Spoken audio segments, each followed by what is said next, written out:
Now, the story of Nathan Hale is an intriguing one. I think it's kind of a nice little picture of what some of these soldiers believed in and what they did.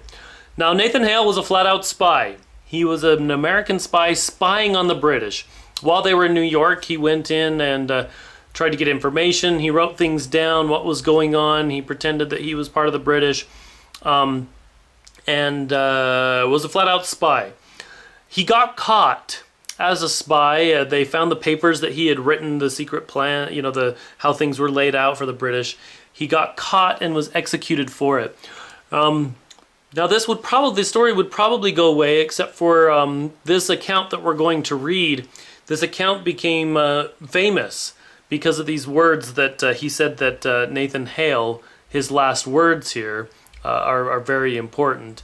And whether he said this exactly or not, we're not sure. This is not Nathan Hale's writing. This is the account of one of the people that was there and what he said happened. But this has become kind of a strong point, something we remember, a famous quote, if you will, from the Revolutionary War. So let's read this account. This is as he gets caught.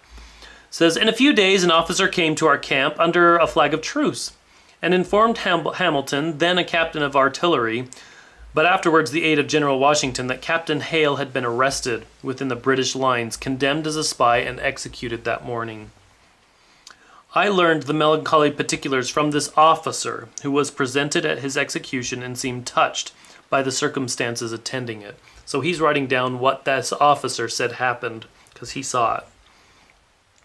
He said that Captain Hale had passed through their army, both of Long Island and York Island, that he had procured sketches of the fortifications and made memoranda of their number and different positions. When apprehended, he was taken before Sir William Howell. So he went around and was writing down, all their camps and where their strongholds were and how their army was set up.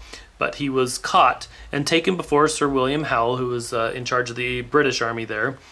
And these papers, found concealed about his person, betrayed his intentions. So because he had these papers on him, that proved he was a spy, and that's what he was condemned for.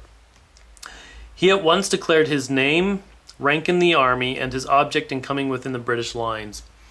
Sir William Howell, without the form of a trial, gave orders for his execution the following morning. He was placed in the custody of the Provost Marshal, who was a refugee and hardened to human suffering and every softening sentiment of the heart. So this this marshal that was in charge of him in the prison was not a very kind man. Captain Hale, alone, without sympathy or support, save that from above, on the near approach of death, asked for a clergyman to attend him. It was refused. He then requested a Bible. That too was refused by his inhuman jailer. On the morning of his execution, continued the officer, my station was near the fatal spot, and I requested the provost marshal to permit the prisoner to sit in my marquee while he was making the necessary preparations. Captain Hale entered. He was calm, and bore himself with gentle dignity, in the consciousness of rectitude and high intentions. He asked for writing materials, which I furnished him. He wrote 2 letters, one to his mother, and one to a brother officer. He was shortly after summoned to the gallows, but a few persons around him, now this is the quote that became famous, but a few persons were around him, yet his characteristic dying words were remembered.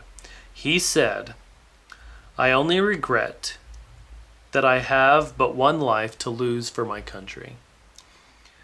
So again, I think kind of a nice, tender story. I think reading that, you do feel the sacrifice that he was willing to make. He knew that he was putting himself in this danger. The account of it, they said he was really touched by just the solemnity of this and how Nathan Hale looked at his sacrifice. He knew the sacrifice he was making.